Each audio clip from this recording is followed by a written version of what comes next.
Bom dia, Hélida.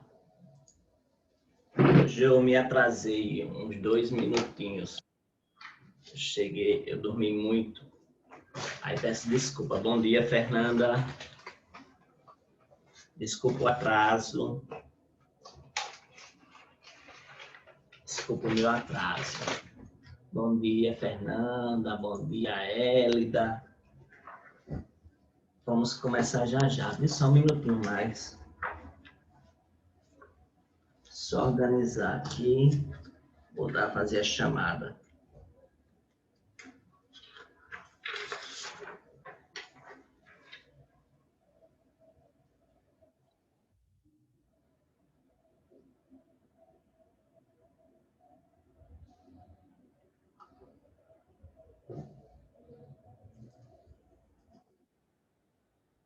Bom dia, bom dia, bom dia.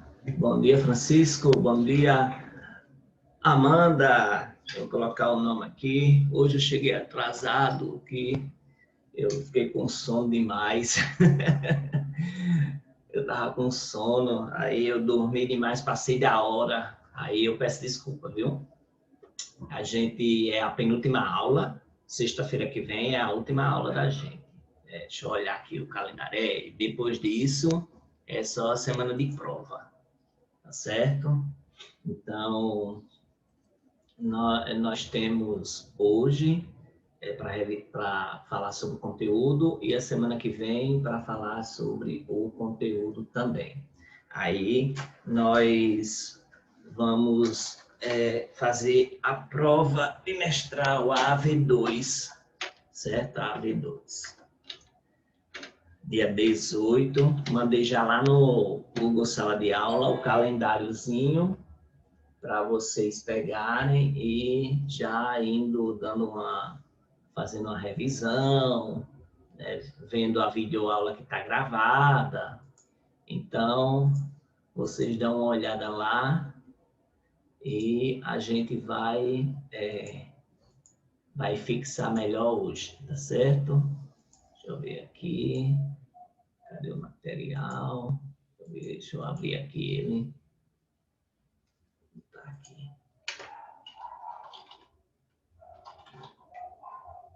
Aguarde só um minutinho.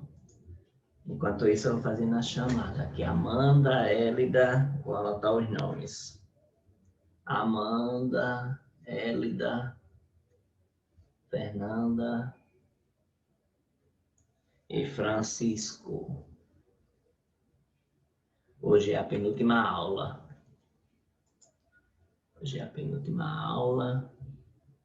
Aí, na semana que vem, a gente vai encerrar, certo? E foi muito legal o curso de redação com vocês. E agora, né, agradeço muito a Evelyn pelo convite feito, certo? E é isso aí, redação, a matéria é envolvida com vários assuntos e a gente tem que entender para a gente pegar e fazer uma boa redação, tá certo? Eu vou repassar para vocês agora o slide para a gente começar. Xenise. Bom dia, Xenise, Jéssica. Aí agora a gente vai fazer a aula de redação.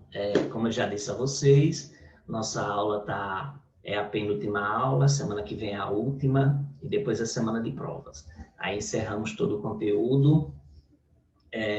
Agradeço de antemão, eu vou deixar o agradecimento também para a semana que vem, mas eu agradeço desde já a presença de todo mundo aqui que compareceu às aulas, né, que tirou as dúvidas, que aprendeu. Bom dia, Jéssica. Aí, que aprendeu um pouquinho mais. Lembrar que redação, ela é, assim, um tipo textual que ela envolve muita coisa. Por isso que a disciplina de redação, ela está relacionada, ela faz uma intertextualidade com todas as disciplinas. Todas as disciplinas, ela pode citar, ela pode fazer essa relação. Então, eu vou deixar os comentários para depois e que a gente vai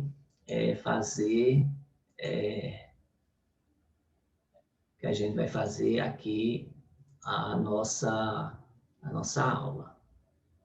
Aí eu vou fazer uma breve revisão do que a gente viu na aula passada. Deixa eu ver aqui como é que está a situação. Ah, chegou. Aí eu vou fazer uma breve revisão do que a gente viu na aula passada e a gente vai... Tá dando pane aqui. É isso. A gente vai ver essa aula aí. Vamos aqui, deixa eu ver aqui o bate-papo para botar os participantes para que a gente possa ver aqui. Bom dia a todo mundo aí. Vou botar o bate-papo aqui do lado, que alguém falar, né? Então, olha, vou só mais uma vez revisar sobre intertextualidade, paródia e paráfrase, viu?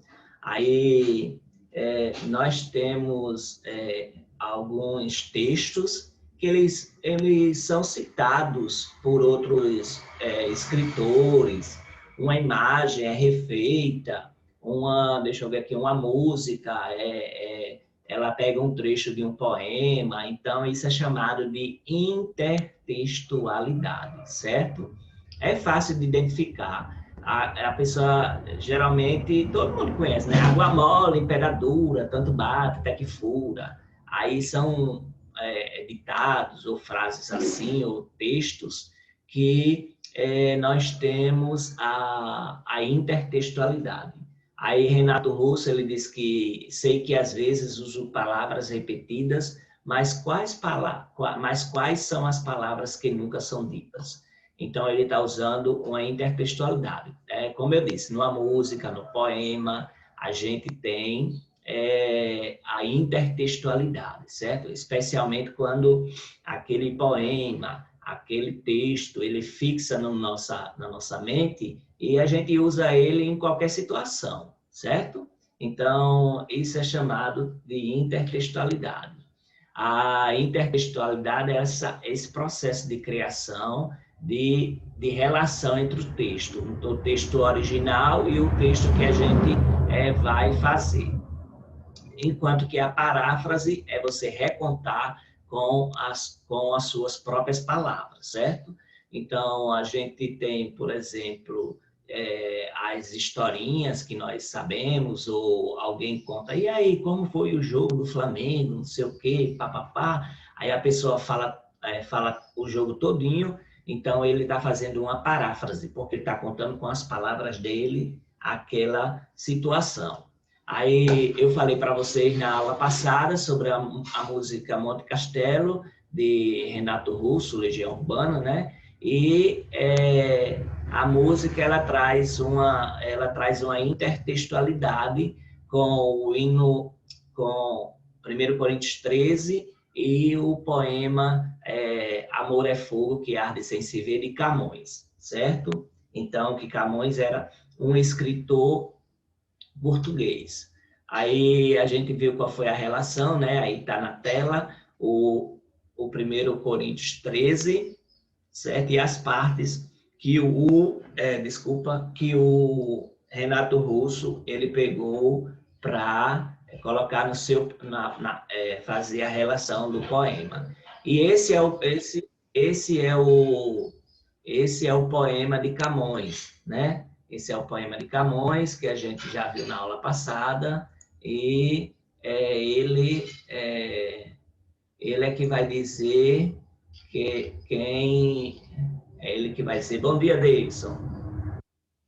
Aí ele que vai dizer qual é a relação que se tem no texto. Então, aqui nós temos o poema de Camões, que ele fez, e eu falei para vocês na aula passada, dando uma introduçãozinha, que eu não sei se vocês já viram esse assunto, mas se viram, fica melhor para eu explicar. A linha do poema, eu vou colocar aí, é chamada de verso, ok? E o conjunto desses versos é chamado de estrofe. É bom estudar sobre isso, porque vai que cai no Enem, um dia a pessoa já está afiada. Aí, ó, estrofe. Toda vez que eu vou fazer uma poesia, eu tenho que deixar uma linha em branco para eu separar as estrofes. As estrofes são como os parágrafos na poesia, certo? E aqui tem 4 versos. Quando se tem 4 versos, é chamado de quarteto. Quarteto, lembrado Quarteto Fantástico, chamado de quarteto. Deixa eu botar aqui, minha letra não fica tão boa, mas é porque escrever com mouse é meio ruim, como eu disse na aula passada. Quarteto, então aqui tem um quarteto, 2 quartetos. Quando tem 3 versos, é chamado de terceto. Certo? 3 versos é chamado de terceto. Ok? Terceto. Quando tem 5 versos, é quinteto, e assim vai indo, certo? Ok? E aqui a gente também estuda as rimas, certo? No poema. Ver rima com doer. Termina com ER. Aqui, ó, ER. Então, essa é a rima A. A rima A. Sente vai rimar com descontente, porque no finalzinho aqui, ó, de ente, certo? Vai rimar com o ente daqui de baixo. Então, como ela é diferente da rima A, ela vai ser a rima B. Então, quando uma poesia ela tem 2 quartetos e 2 tercetos, eu vou botar aqui no meio. Isso é chamado de soneto. É uma forma fixa na poesia. Quer fazer um soneto, Davidson, para sua namorada? Aí você está fazendo um poema com 2 quartetos e 2 tercetos.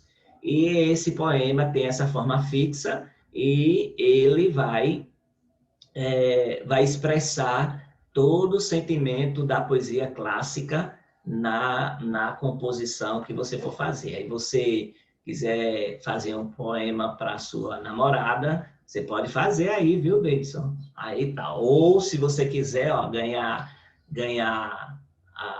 a sua namorada no papo, só é citar aí o poema de Camões, né, o soneto de Camões, Amor é fogo que arde sem se ver. Aí é bem legal. Ó, querer, certo? Ele é igual a doer, então é rima A. E perder é igual a rima a querer e doer e ver. Então, rima A. Gente, contente, rima com sente e descontente. Então, rima B. E aqui é rima B. Aí vem mais para outra estrofe. Vontade, ele não rima com nenhum desses aqui de cima, então é rima C. Vencedor, ele não rima com nenhum desses aqui, é rima D. Lealdade, ele vai rimar com vontade, então letra C. Favor, vai rimar com vencedor, é rima D.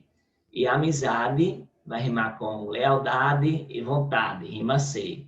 E amor, vai rimar com favor e vencedor, que é a rima D. Então, isso é chamado a rima externa, certo? Quando a rima é interna, ele é dentro do verso. A rima externa é na última palavra de cada verso.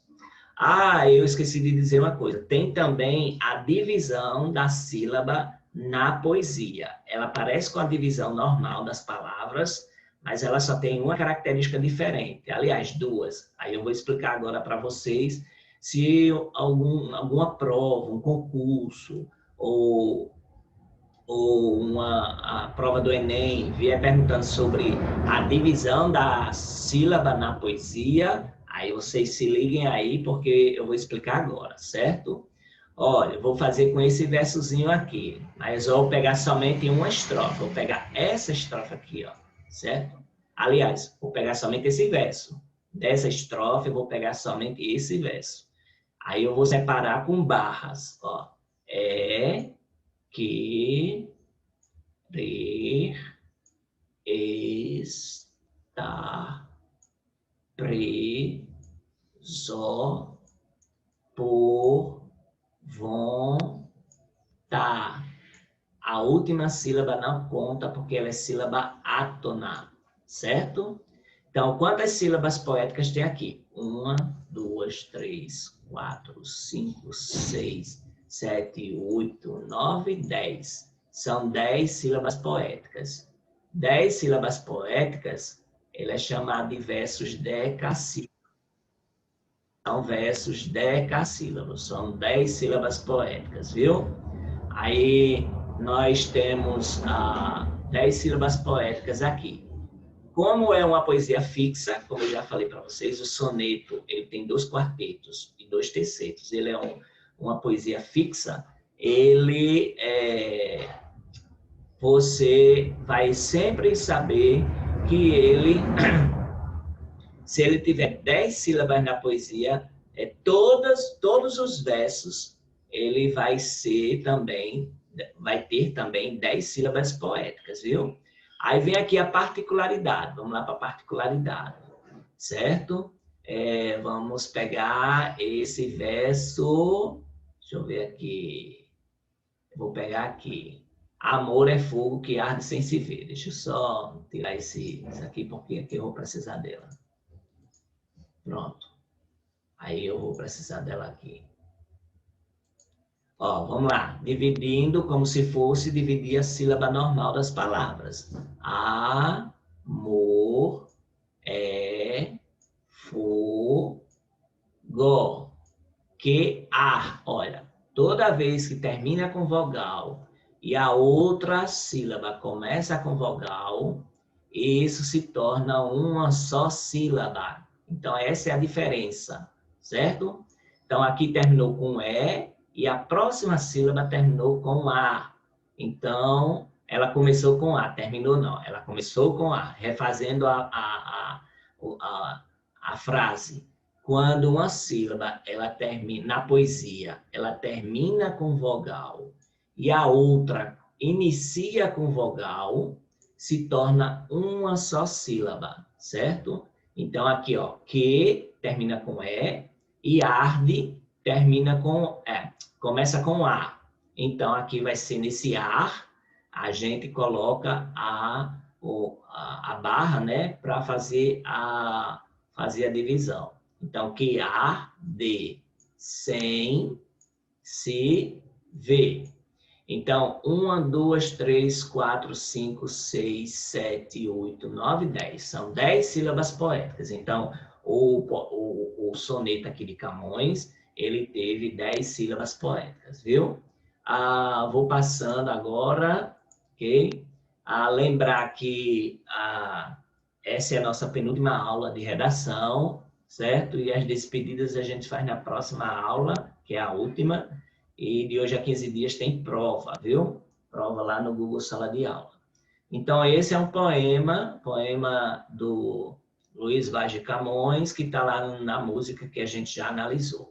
E eu disse, a paráfrase é aquela repetição da sentença, ela recria com as suas próprias palavras o conteúdo, seja um filme, seja você reconta, você conta com suas palavras, podendo ser essa forma de recontar, de um poema, de uma novela, de um jogo, de qualquer coisa, certo? De uma historinha.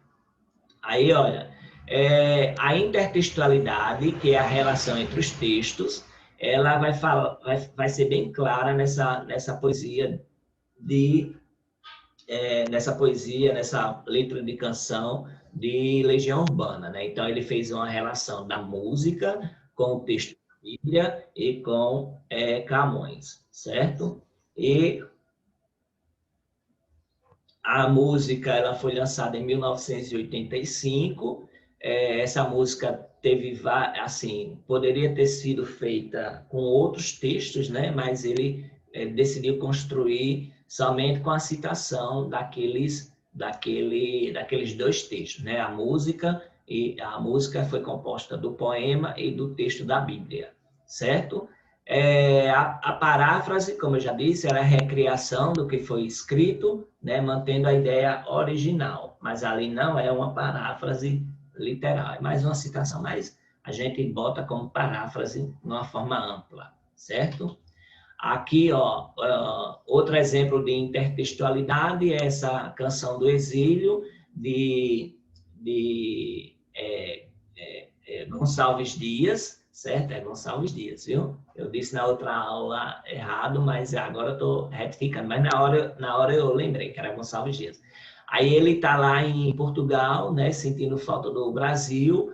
Como eu já disse, né, tem uma situação histórica por trás disso. Aqui não tinha escola, os barões do café, a burguesia levava os filhos para estudar na Europa, e eles estudavam lá, e o Gonçalves Dias estava fazendo direito lá nas universidades, eu acho que era Coimbra.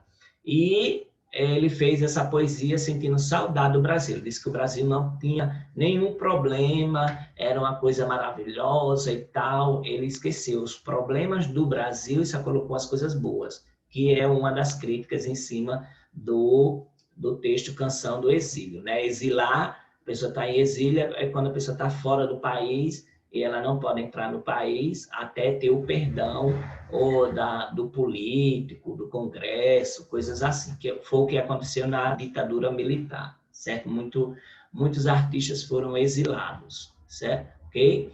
E a Canção do Exílio, nós temos também aqui uma epígrafe, que é esse textozinho em cima, né, de Goethe, que é um escritor alemão, viu? Aí fala sobre esse sentimento. Então, esse texto ele é tão importante que quando chega no hino nacional, ele é citado no hino nacional. Lá no trecho do hino nacional, diz: do que a terra mais garrida, teus risonhos, lindos campos têm mais flores, nossos bosques têm mais vida, nossa vida no teu seio mais amores. Então, o Osório Duque Estrada, ele pegou, fez essa poesia do hino nacional, né, que é uma poesia também, é uma letra de canção, mas é uma poesia, e ele colocou o que Gonçalves Dias fez de melhor lá, falando sobre o Brasil. E aí, isso é uma relação de intertextualidade, certo? Ele apresentou também esse sentimento nacionalista, certo? Que vocês vão estudar no segundo ano, no romantismo, não sei se estudaram esse ano, mas vão estudar no segundo ano, pelo menos de literaturas era assim, mas não sei se mudou, né? E aí eu falei já da epígrafe, certo? E o texto, ele tem intertextualidade, né? Já começou com a epígrafe do texto, e Gonçalves Dias, ele vai pegar e vai ser inspiração para muitos outros textos de intertextualidade, como de Cassimiro de Abreu. Cassimiro de Abreu, ele colocou aí a Canção do Exílio, certo? Se eu tenho de morrer na flor dos anos, meu Deus, não seja já. Eu quero ouvir na laranjeira à tarde cantar o sabiá. Então, ele vai retomando coisas do dia a dia, certo? Dentro daquele mesmo texto, daquela mesma estrutura de texto da Canção do Exílio. Mas quem fez essa Canção do Exílio aí, no caso, foi Cassimiro de Abreu, muito tempo depois do Gonçalves Dias. Então, ele fez uma intertextualidade. Aí, olha, tem outro poema, né? Chega, meus olhos brasileiros se fecham saudosos. Minha boca procura a canção do exílio. Como era a canção mesmo do exílio? Eu tão esquecido de minha terra, ai terra que tem palmeiras onde canta o sabiá. Então, Drummond, ele também fez essa intertextualidade. Carlos Drummond de Andrade, escritor modernista, ele fez esse texto, certo? E é uma intertextualidade com a Canção do Exílio, porque é bem mais claro aí, né? A gente citando outro texto, fazendo a relação com outro texto, certo? Aí Drummond se referiu a Gonçalves Dias e expressou o mesmo tema, mas com outra linguagem, tendo em vista que ele é poeta modernista, como eu falei para vocês, certo? E o estilo lá de Gonçalves Dias, ele é do romantismo e poesia, mas todos falando sobre os valores nacionais, ok?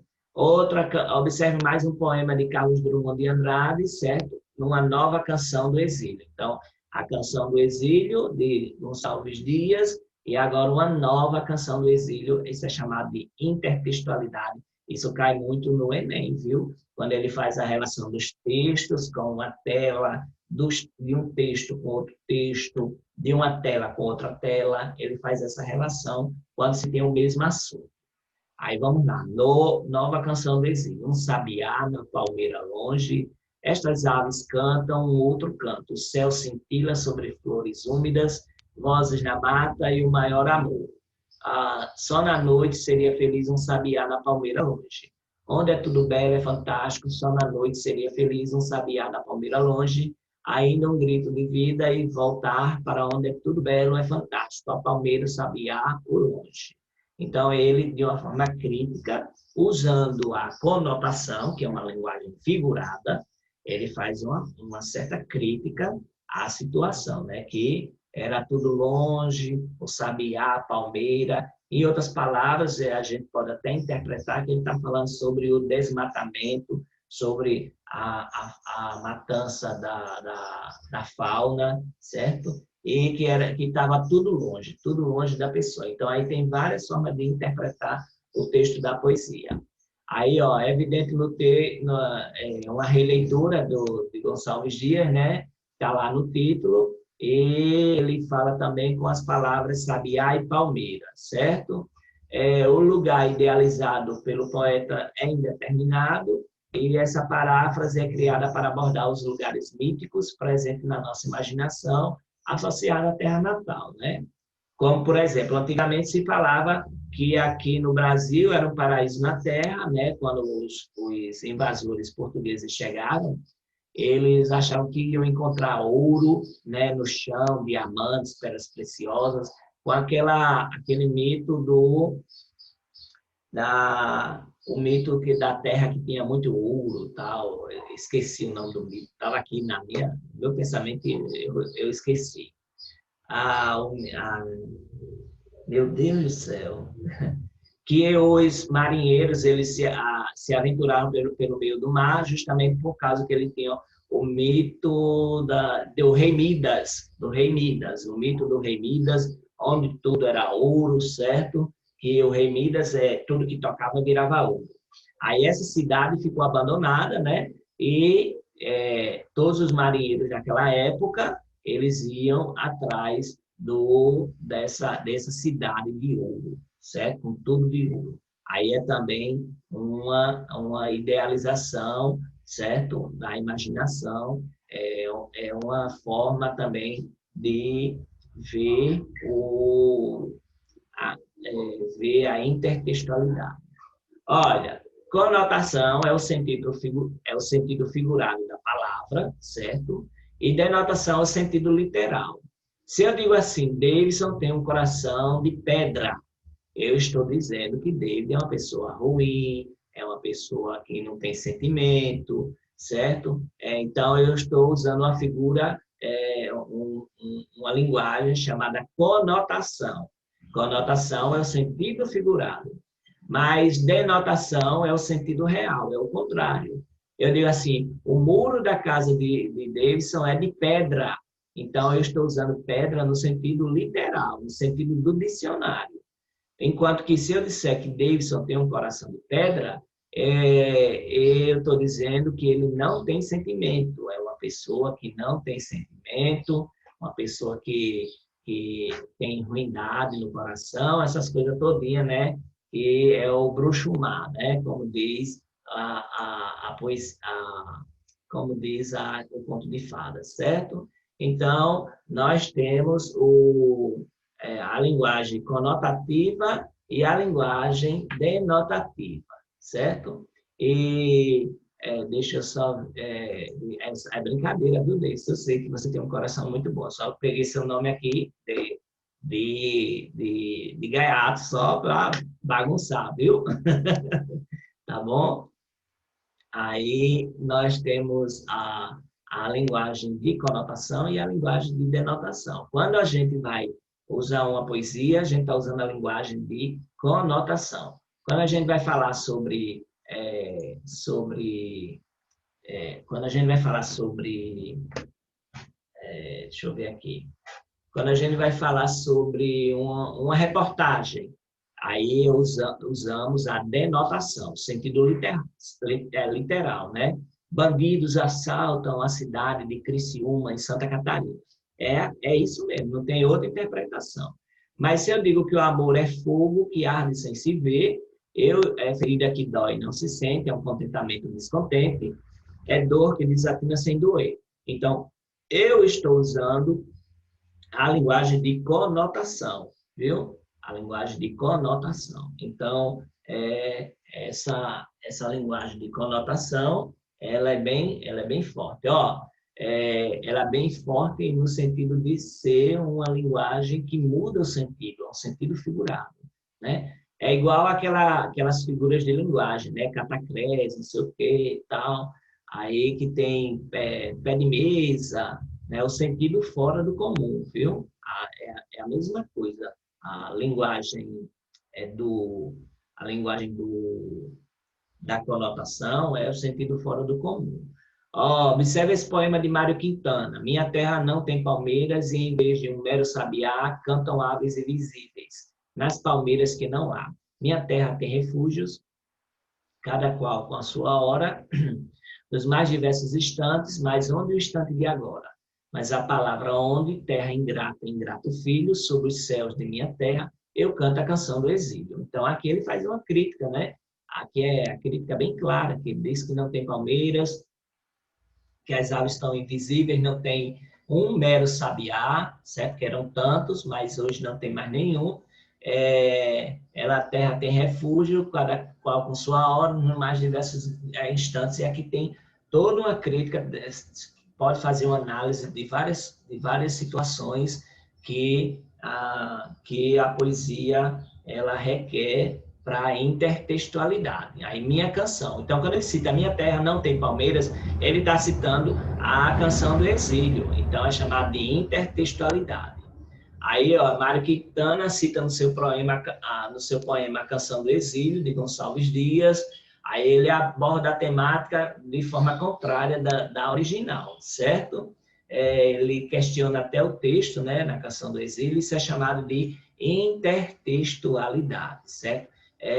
E quando alguém ele inverte todo o sentido do texto, aí se dá uma paródia. Vocês sempre veem paródia na televisão, paródia no TikTok, paródia no Instagram, certo? Então, no YouTube também, aquele Tom Cavalcante, ele faz paródia de Ana Maria Braga, de Roberto Carlos e tudo mais, certo?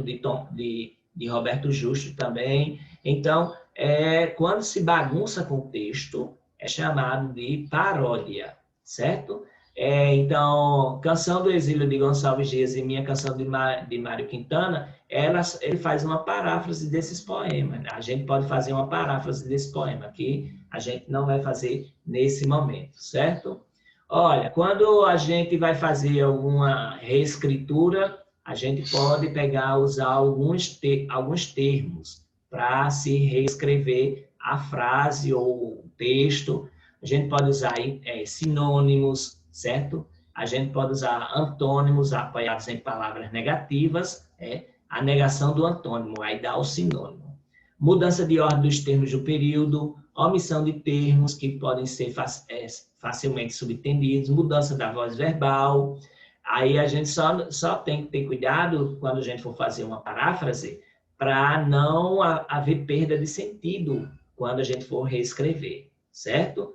Então, porque se houver perda de sentido, aí vai ser outro texto, vai ser fora do que é o texto original e nós temos aí uma mudança, né? Aí tem que ter cuidado com mudança de posição dos termos, né? Eu conheço determinados alunos que estão estudando para o vestibular. Eu conheço alunos determinados que estão estudando para o vestibular. Então, houve uma mudança aí de significado, né? Determinados alunos e alunos determinados. Aí, cuidado com a pontuação, certo? Faça isso, faça isto não, espere por explicação. Faça isto, não espere por explicação. Houve uma mudança de significado, certo? Então é isso, pessoal, por hoje. Nós vamos vamos parando aqui, e quando for na próxima aula, certo? A gente vai dar continuidade à finalização do nosso curso de redação, que a gente começou faz uns 3 meses, eu acho, 3, 4 meses, não lembro. Aí, na próxima aula é a finalização desse curso. E aí eu já digo de antemão que foi um prazer conhecer todo mundo e que foi um prazer também ensinar vocês, certo? Nesse período de pandemia, situação diferente, e que vocês se comportaram muito bem, estudando, participando, fazendo as atividades. E eu estou muito feliz pela resposta de vocês ao nosso trabalho, viu? Então, desejo a todos vocês bom dia. Hoje eu estou no horário, viu? Só passei 2 minutos. Meu Deus do céu, ainda passei. Aí eu desejo bom dia a todo mundo. Até a próxima aula e aguarde a próxima aula, viu? De vocês. Bom fim de semana. Até sexta-feira que vem. Tchau.